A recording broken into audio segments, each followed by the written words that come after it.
Heather Henson, and I'm going to give you an informative speech today on EPM, or equine protozoal melencephalitis, which is also known as Possum's disease. And this disease can be found in many performance horses or just quarter horses. It's not a very common deal, but it's also not uncommon for a horse to get it. 98% of horses that go to the vet will pass the test, but 2% will have it. Among that 2% that have it, we had a horse to get it. By having a horse to get it, it caused me to want to do a little bit more in-depth research on it and to see what else this disease can kill. P is for the protozoa, an organism that is found between the bacteria and the virus. M is for the melencephalitis, which is the inflammation of the spinal cord. This disease starts in the spinal cord, works its way up through the body. Once it hits the spinal cord, it'll shut the body down. And it's found more commonly among performance horses that are stalled or hauled a lot. But stress is the main factor in this. If you have a horse that is stressed out, it can be what causes the disease to be set off. There's not really a vaccine or a cure for it, but there is a medicine called Millennium Gold, which can help stop the disease and kill it in the body.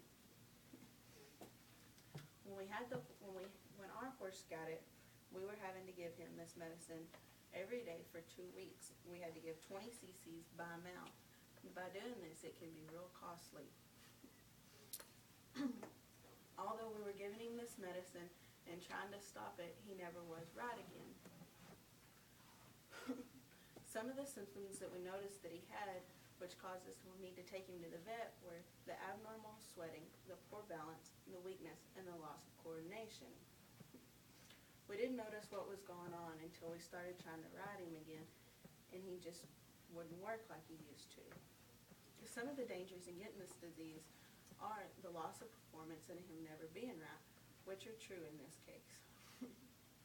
We have found that the biggest prevention in preventing this disease is to keep the feed and the water clean and clear of possums.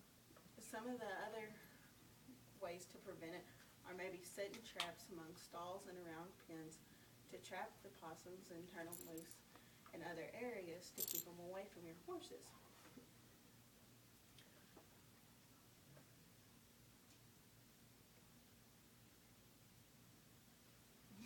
Though you may be getting rid of the possums, there's still the factor of stray cats having it. This disease is not transmittable.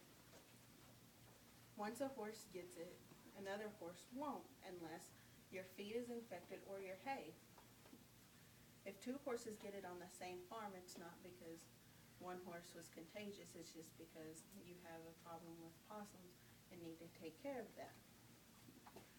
This disease isn't life-threatening, but it can be if you don't catch it soon enough. By us catching the disease early is what caused us to still be able to ride Rio and keep using him as the head horse. Most horses won't turn around like he did, and it'll shut their body down, and it'll deteriorate their muscles, and they won't ever be as strong as they once were. Once this disease hits, it can shut down their immune system completely, where if there's any other disease come along, it's hard to cure that one just as well.